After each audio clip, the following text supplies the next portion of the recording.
Warning: our YouTube channel and its videos may contain scenes, language, and content that may not be appropriate for all audiences. These videos include surveillance footage, undercover pursuit of suspects, actual police and rescue operations, and fearless confrontations. If you do not approve of the content, please do not watch our videos. If you wish to continue, we strongly advise that you proceed with caution. Viewers' discretion is advised.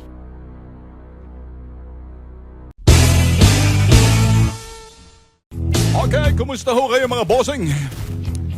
Eto na ho, live na ho tayo sa Ben Tulfo, Radyo 5. And new look ho tayo mga boss. Naninibago ho tayo dito sa salamin natin. Wag lang ho tayo magka-migraine mamaya. Kaya napilitan lang ho tayo, kaya hindi ako masyado makatitig ho sa ilaw. Medyo hindi ho makatingin sa ilaw kasi alam niyo ho talaga, boss, kung nagtataka ho kayo, desgrasya lang ho tong araw na to. Babaho natin ang music, desgrasya lang ho to ngayon araw na to mga boss. Alam niyo ho ba bakit desgrasya? Nakalimutan ko ho yung aking sunglasses. Oy, by the way, marami ho nagtatanong sa akin, bakit ba daw ako nagsasunglasses? Masyado raw hong unethical, masyado daw unprofessional, ang pangit daw ho sa telebisyon na kapag ho ako yung nagsasunglasses. Ngayon, clear glass ho tayo. Ang problema ko ho ay hindi ho talaga natin sinasadya kasi kag ako ho hindi nakapag-sunglasses, pag matagal ho ako nababad sa ilaw, nagtitrigger ho yung migraine. Kaya kung ako ho'y nakikipag-uusap ngayon sa inyo, kung kayo ho'y nasa TV, nakikita niyo ho tayo, ay nakatingin lang ho ako sa sahig. Kasi pag hindi, pag may ilaw ho, baka mamaya, nahihilo-hilo na ho tayo. Sa katagalan ho kasi daw mga boss, for the last how many years, pag nung araw ho kasi, sa kabilang stasyon, as a matter of fact, in 2005, nasanay na ho tayo na hindi ho pala nakaya ng optic nerve natin, yung hong ilaw, kaya ganyan ho. I don't need to explain to you, and don't be bothered kung sakaling nakikita nyo ako na ganito, parang professor on the thing. Tingnan nga natin kung bagay. Kaya lang, nag-squint ho tayo. Ba't ako nag-squint? Kasi unang-una ba, hindi ho natin maano yung ilaw eh. Huwag nyo na hong pansinin yung aking look.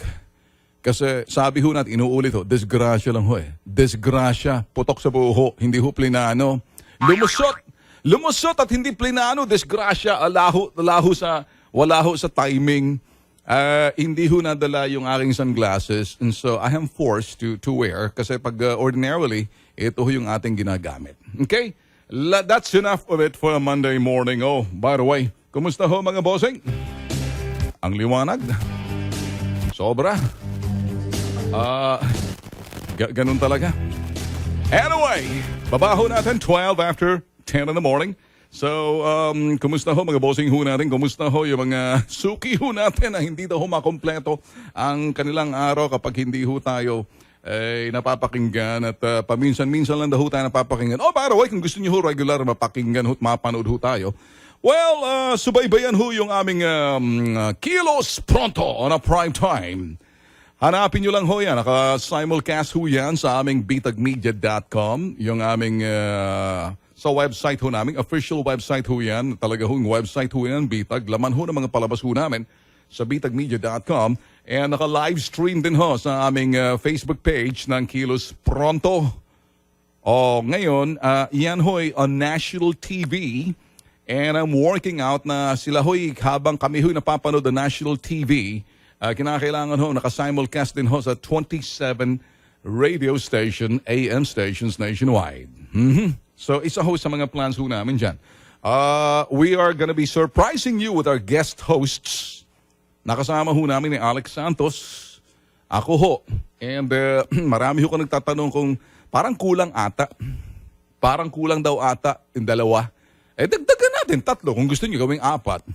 Baka magulat na lang kayo.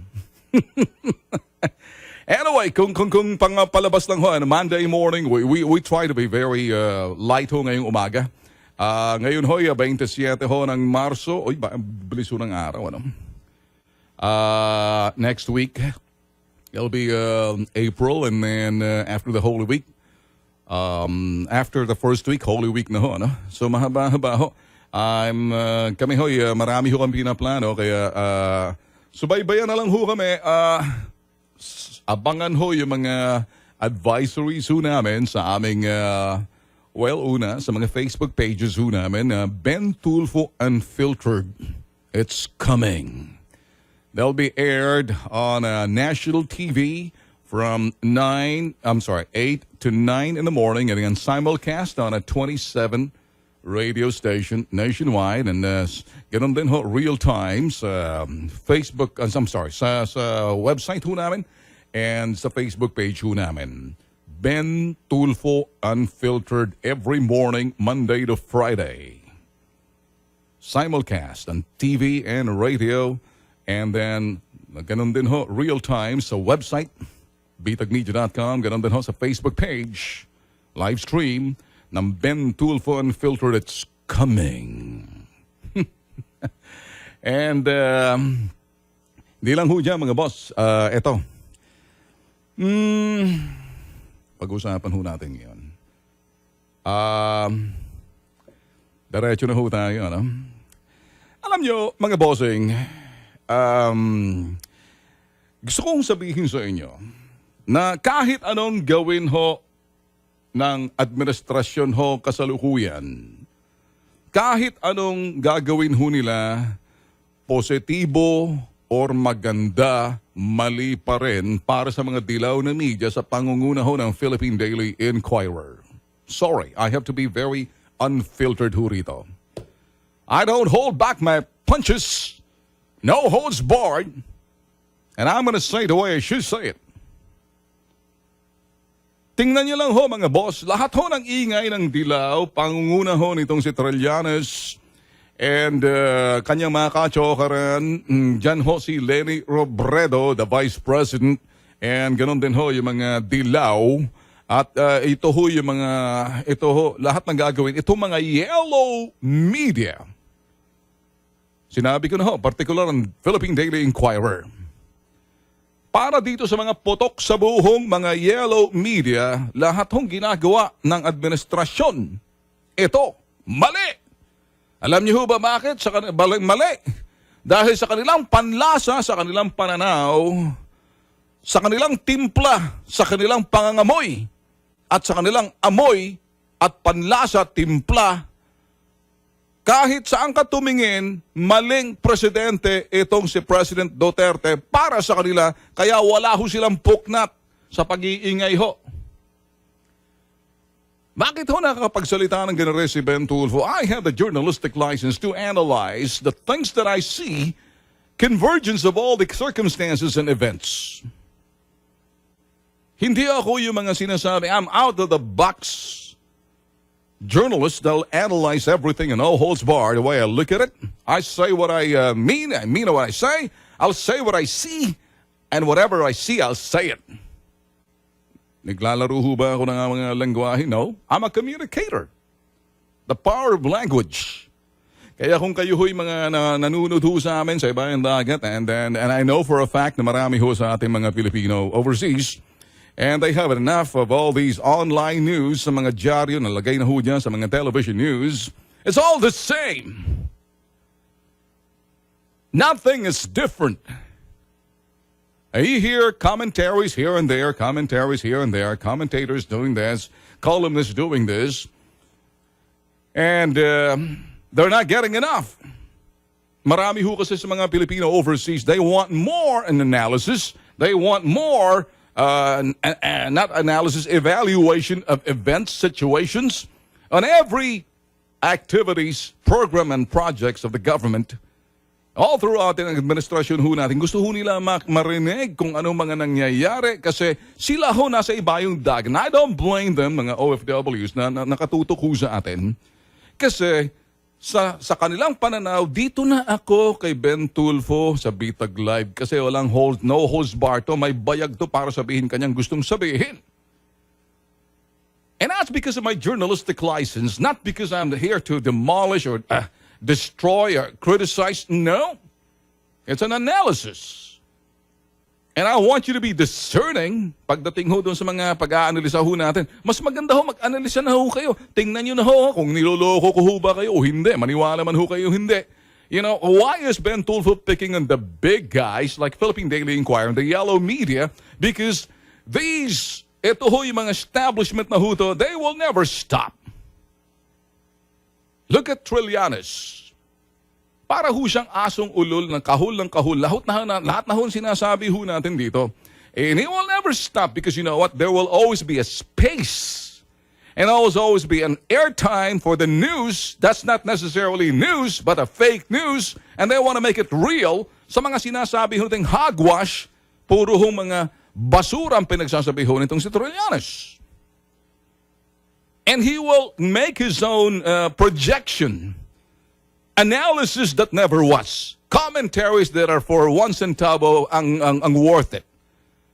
And this guy can talk, and this guy can criticize, and this guy can project that etong si Duterte babagsak in the next five months. And nobody wants to believe him anymore because there's no more traction.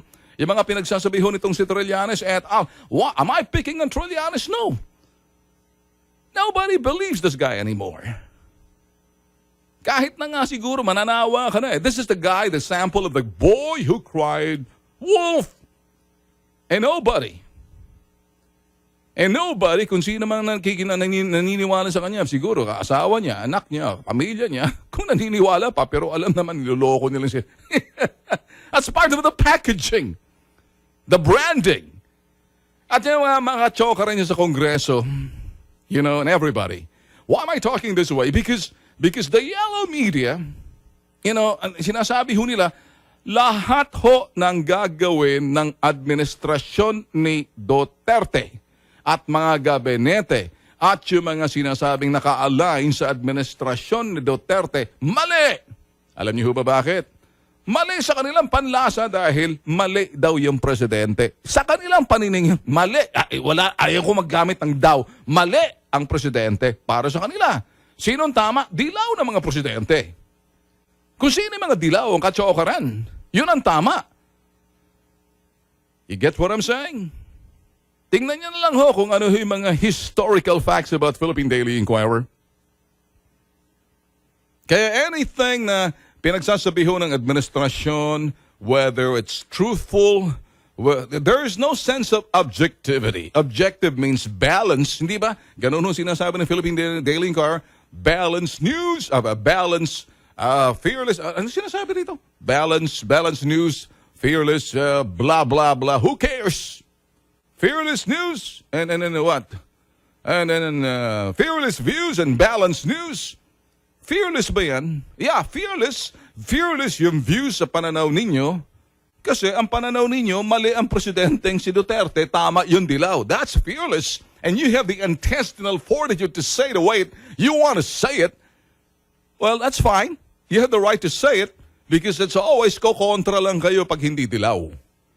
Balance ba yung news ninyo? Come on, give me a break. What do you mean by balanced news? Anong ibig sabihin ng balancing balita? Balancing balita, sasabihin mo kung the 5 W's and 1 H, the who, where, what, when, and how, yung how, yun lang eh. Huwag niyong dadagdagan. Sa kanila ho kasi, pag sinasabing news niyan, iko-connect ho nila na talagang they will paint it so negative and they will paint it detrimental, sometimes insinuating something, putting yung sinasabing kanilang commentaries at tinitimpla ho nila, yun ho kanilang balita. Laging may dinidikit ho sila para naman, yun ang kanilang definition ho ng sinasabing pagiging objective. Give me a break. Well, anyway, mga boss, kaya kami ho, kaya ako sinasabing to. And lahat ho ng bagay na sabihin na ho natin na sinasabi ho ng administrasyon, alahon tama sa kanila. Kung may tama man, kung medyo mahinahon man, kung anumang bagay nakikita nila, lalagyan ho nila ng kulay, lalagyan ho nila ng hindi lang ho kulay, lalagyan ho nila ng kung ano ho mga bagay na panimpla, na para medyo magkaroon ng kakaibang panlasa. So parang they have the journalistic license to say something outside of being objective but interpretative in the thing. Kung kayo ho yung mga journalism student and mass communication student, you're listening to me, You're gonna pick up some pieces, mga bagay ho na kuminsan hindi ho tinuturo sa eskwela. Is there such thing as interpretative news? Not on an objective news. Not on a news that's being written in a newspaper or tabloidization news. Nakatabloid na.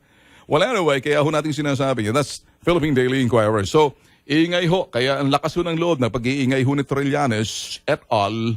Andyan pa ho si Lenny Lugaw. Manggagalit naman ho ate. Baka magalit ka sa akin, Jim Paredes. Sumayos ka. If you try to pick on Erwin, hindi ho namin kayo kinukuyog. Why don't you try to pick on me? Siguro takot ka sa akin, Jim Paredes. Kaya baka sa akin, hahambalusin kita. If you try to pick on me, and then you say, tanggalin si Ben Tulfo, tanggalin si Erwin Tulfo, tanggalin ang mga Tulfo brothers sa TV5 kasi ginitira yung aming Lugaw, Champurado, Aros Caldong, Vice President. How about that? Who cares? Tanggalin niyo ako, di tanggalin niyo ako. Kung matatanggal ako, I doubt kung tatanggalin ko ng Radyo 5. You know, Radyo 5 can do that kung tatanggalin ako. Nagpapatanggal ba ako? It depends. Kung hindi ho nagugustuhan ng istasyon kong ito, ang aking pinagsasabi, pwede akong tanggalin. Pero kung ikaw magsasabi, Jim Paredes, at sasabihin ninyo kung sino man kayo mga putok sa buho, mga dilaw kayo, tanggalin yung Tulfo Brothers, nek-nek nyo. Is there such thing as naughty finger? I can make my naughty finger and naughty toes.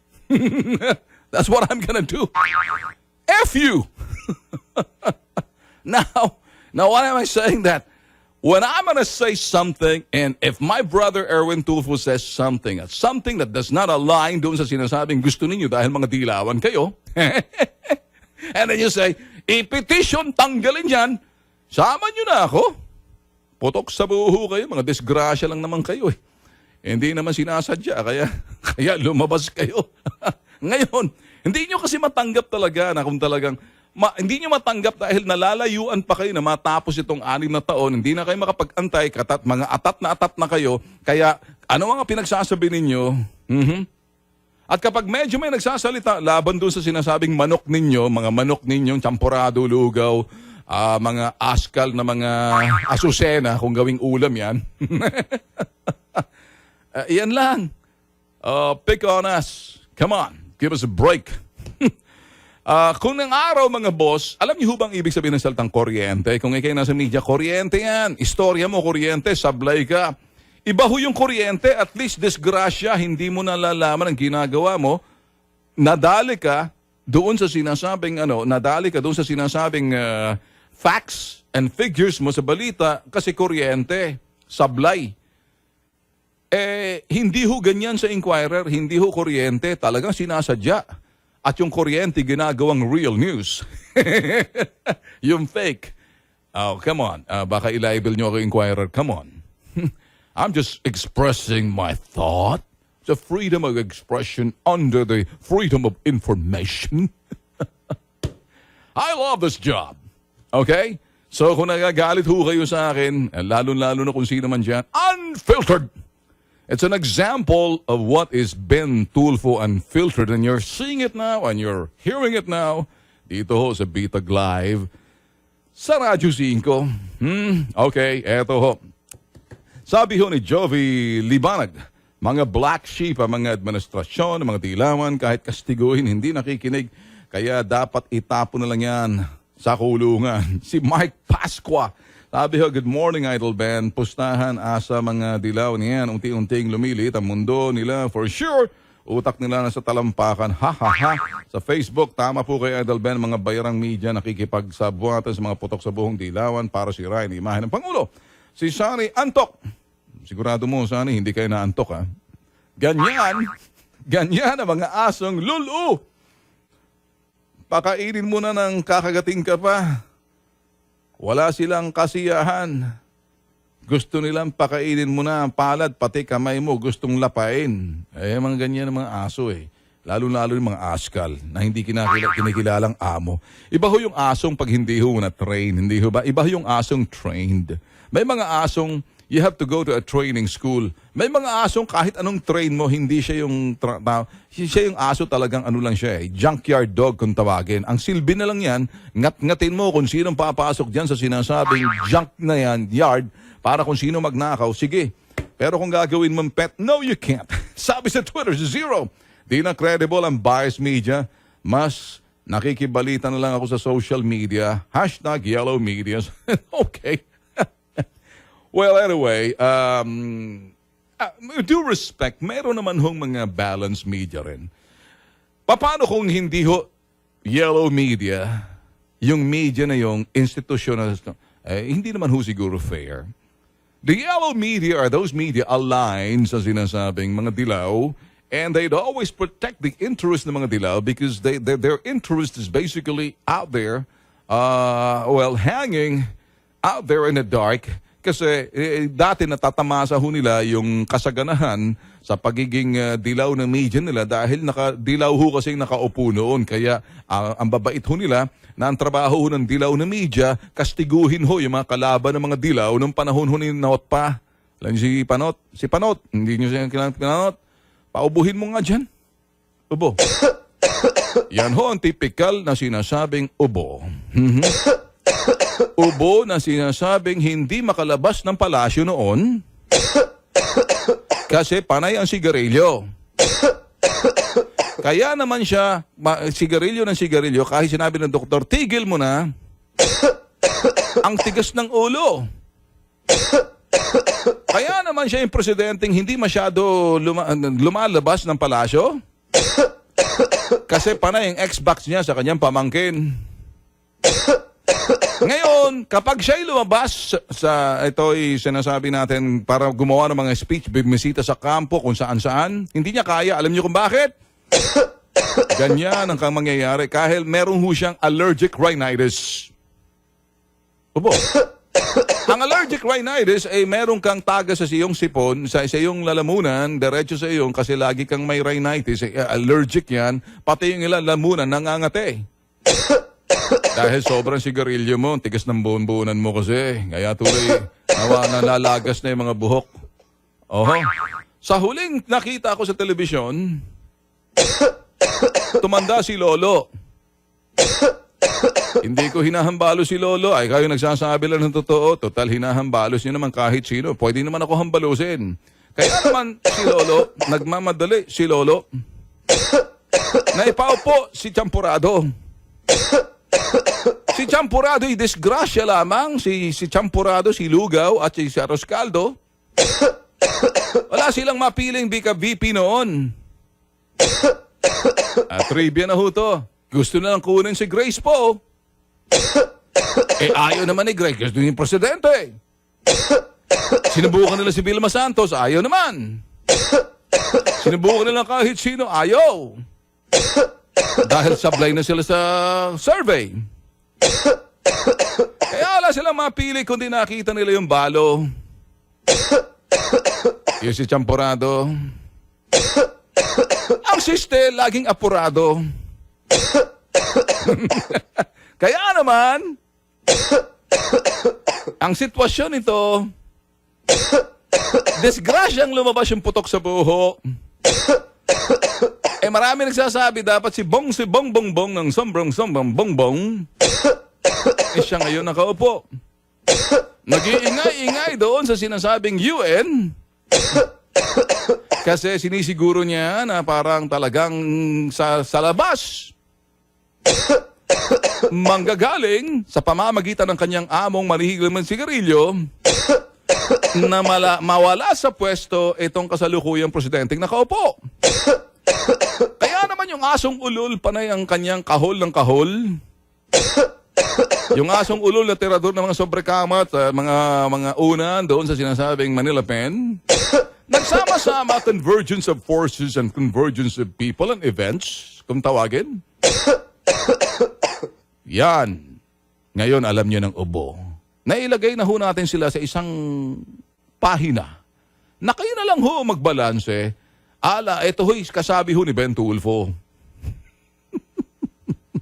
Sabi ni Jay, walang kwentang media. Bayaran, patay, gutom, alipin ang Aquino. Yan ang katangian ng Inquirer, Idol Ben.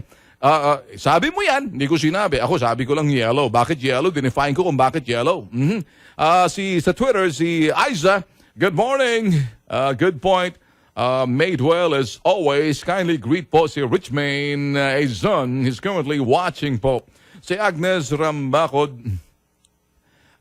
mas maraming ginawa yung fake VP photo shoot kaysa sa President Dion Balance News. Mga lul, mga laugh out loud. Sa Twitter, sa DAG, Yellow Media says pestilence and epidemic proportion. Si Sanja Villa, bagay po sila. Idol, naka-reading. Bagay po sa iyo, Idol, naka-reading. Hindi ito reading glass. This is my glasses na sinabi ng doktor, sundin mo.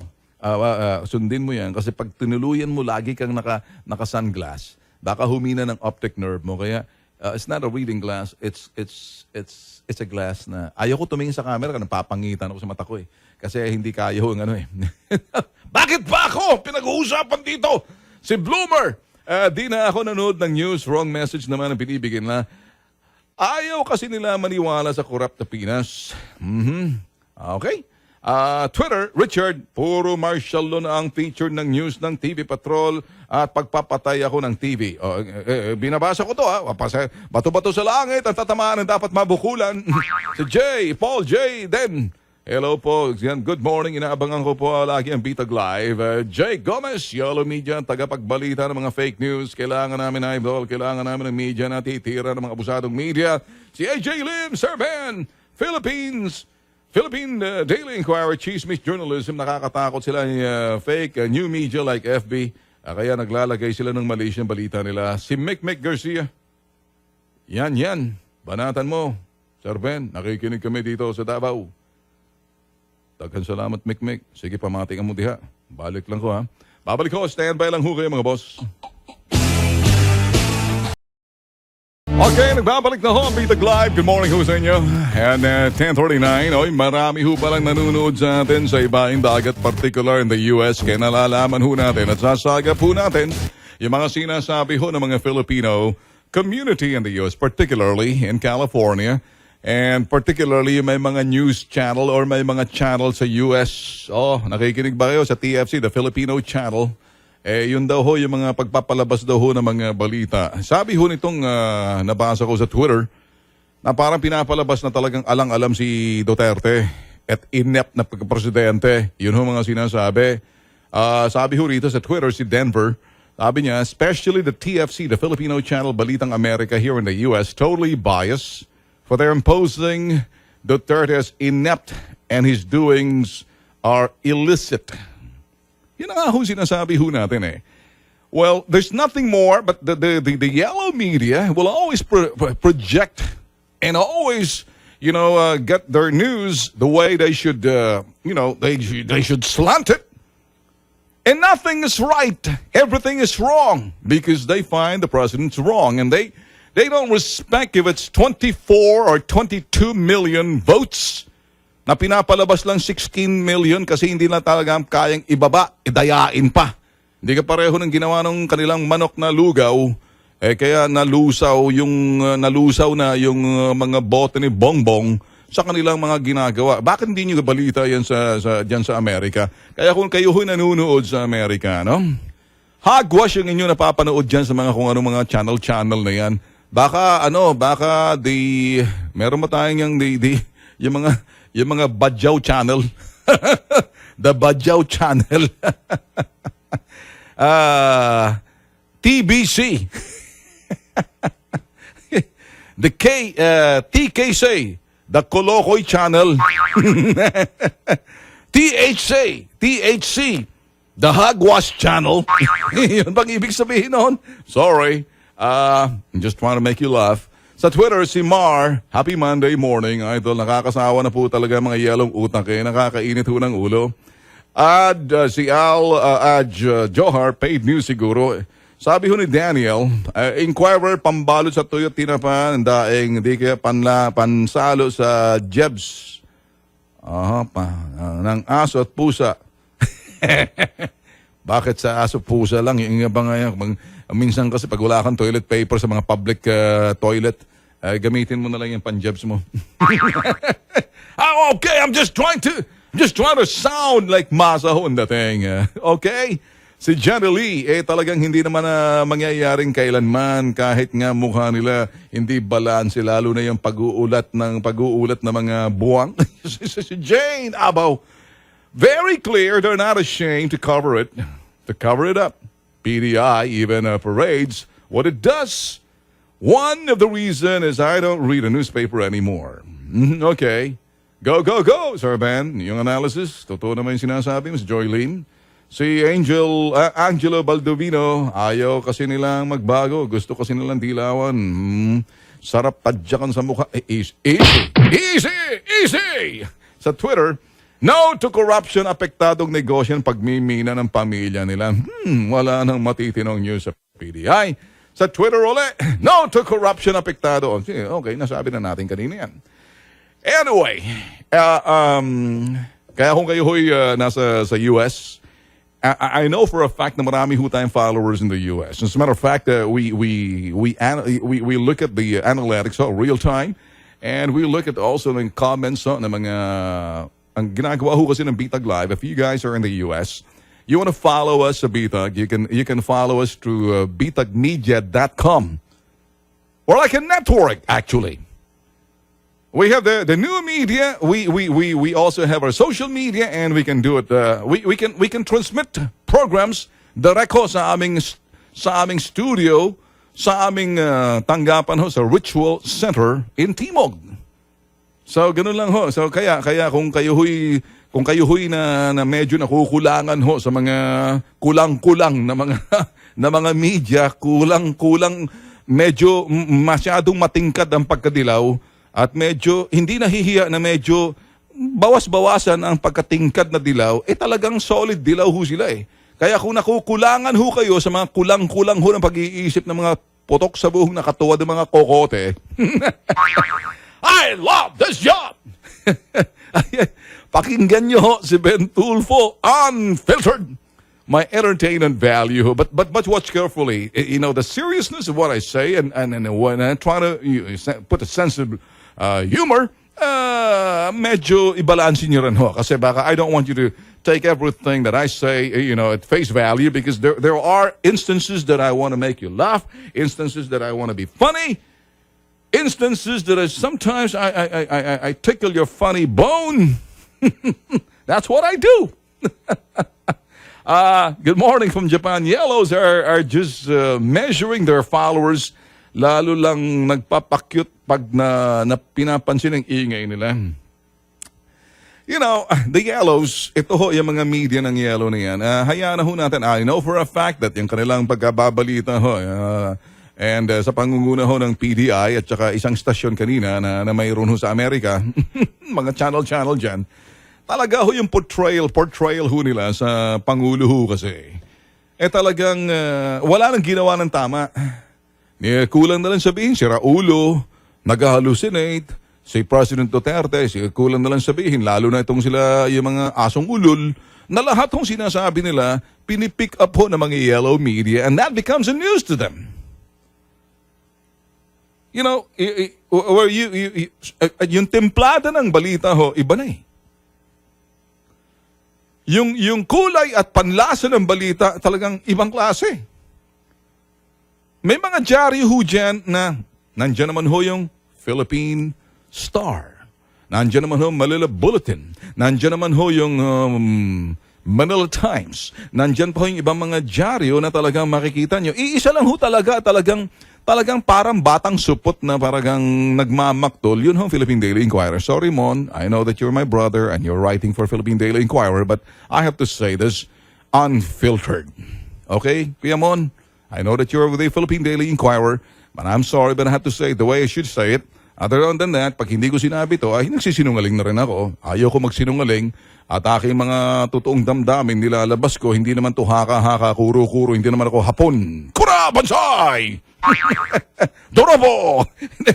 Anyway, sige, lipat na ho tayo ng topic ho natin, boss. Well, boss, eto ho, no? Alam nyo, kung titingnan ho natin itong barangay elections, kung ako ho tatanungin ninyo, lalo-lalo na yung mga barangay, may silbi pa ho ba mga barangay sa Pilipinas? Kung meron man mga barangay, mga boss, meron naman matitino mga barangay dyan, may mga matitino. Pero marami ho sa mga barangay ngayon, mga barangay chairman ho natin, na politika na ho ang kanilang, yung jumping board nila ho yan para maging konsehal or congressman. Yung iba dyan, nagmamaga ng mga mukha niya. Wala nang pinagagawa na maputok sa buho na yan. Marami ho. Marami rin. May mga matintino rin. At hindi ko malaman kung ilan sila. Maaring, ito ho yung sinasabing vanishing na rin. mga nalalagas na mga numero na mga matitinong barangay, mas marami nalalagas at yung iba babad na sa katiwalian, kapalpakan, kalokohan, mga estupido, mga kung ano-anong pinagagawa, pasimuno, pagdating sa droga, hindi lang ho dyan, inutil, alang silbi, ob-ob, eng-eng, sangkot sa droga, yung mga ibang mga barangay captain dyan. Alam niyo ba bakit?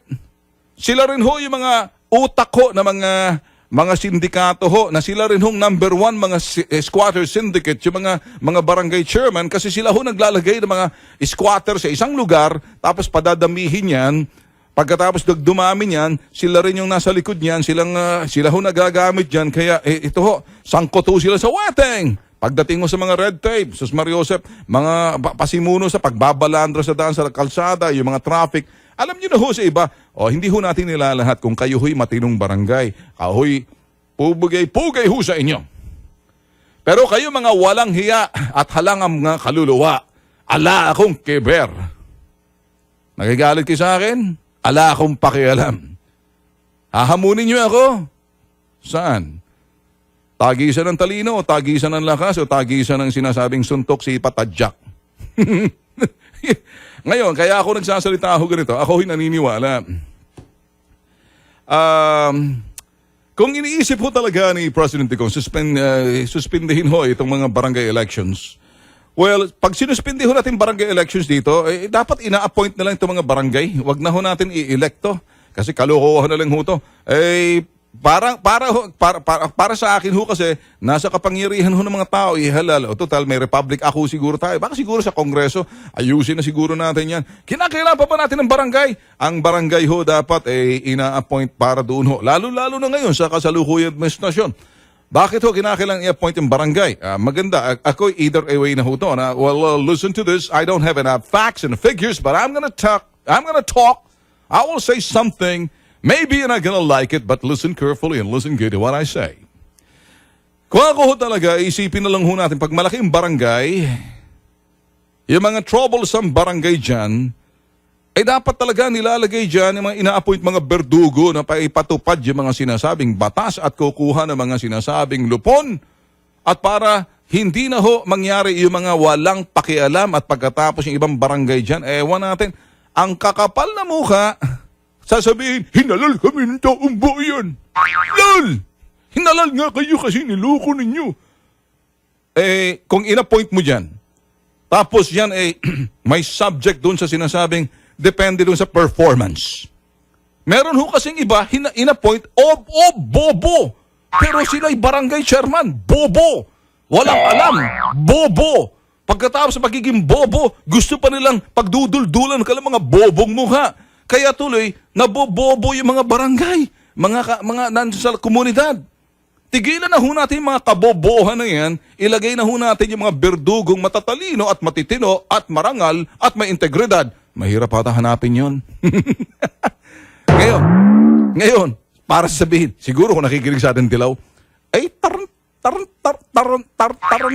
talang yung Ben Tulfo na yan, gagong Ben Tulfo na yan. Bahala na, tawagin niyo ko gago, tarantado, or sabihin niyo na kung anong pangit. Sabihin niyo mukhang etchas. Ala akong pakialam. Di kasama na sa it. Kayo ho ba gusto ninyo kumusta ho ang barangay ninyo? Kumusta ho ba ang barangay ninyo? Ang barangay ho ba ninyo, happy ho ba kayo sa pamumuno ng inyong mga chairman? Namamayagpag ba yung droga? Nakikita niyo bang mukha ng katiwalian na kumbaga, lakas ng loob na sinasabing chairman? Kasi kahit walang ginagawa, sabi niya, inilike ako rito ng tao. Dapat yan. Kung tinasabing sinususpende na lang, sayang lang. Siguro, something has got to be done.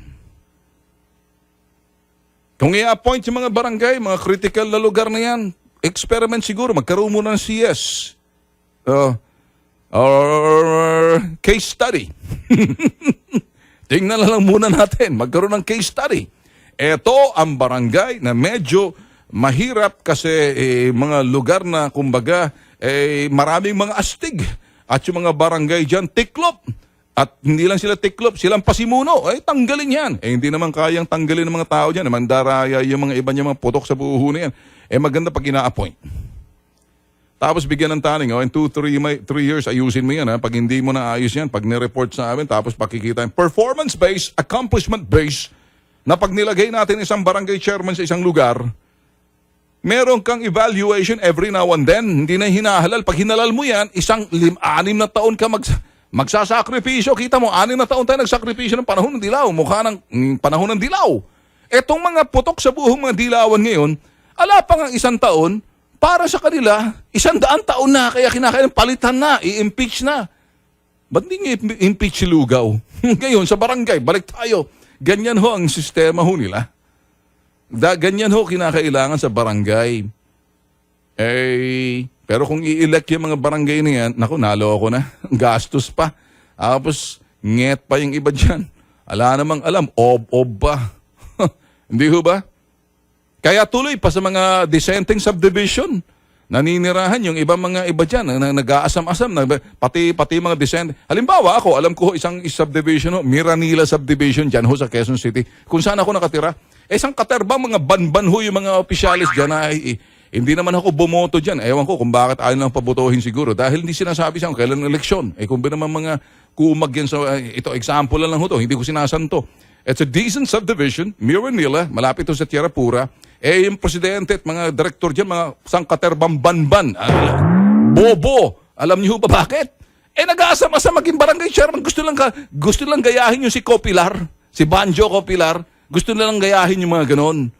Makinig ka, Dantel Llanera, hindi kita sinasanto. At yung mga nandyan sa Miranila, sa subdivision ko, hindi ako natutulog.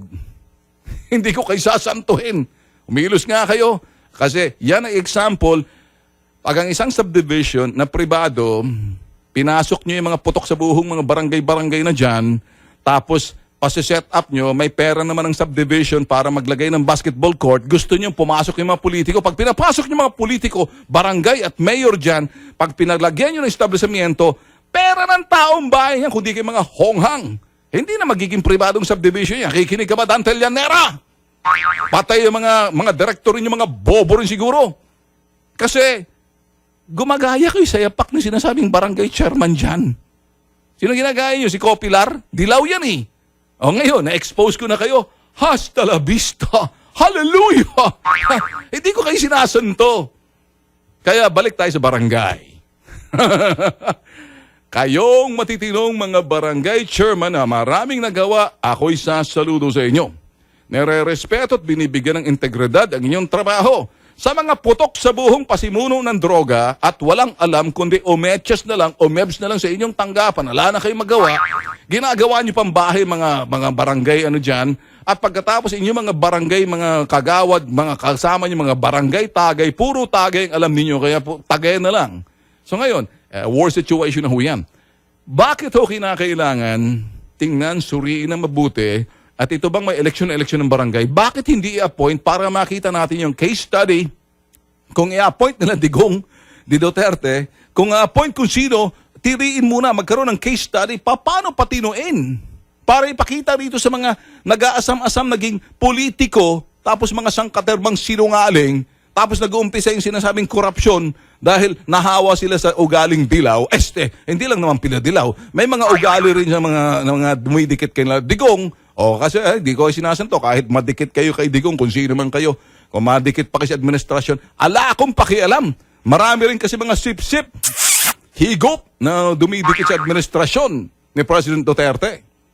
Hindi kayo makakaligtas sa amin dito. Yan na ho aking take sa barangay.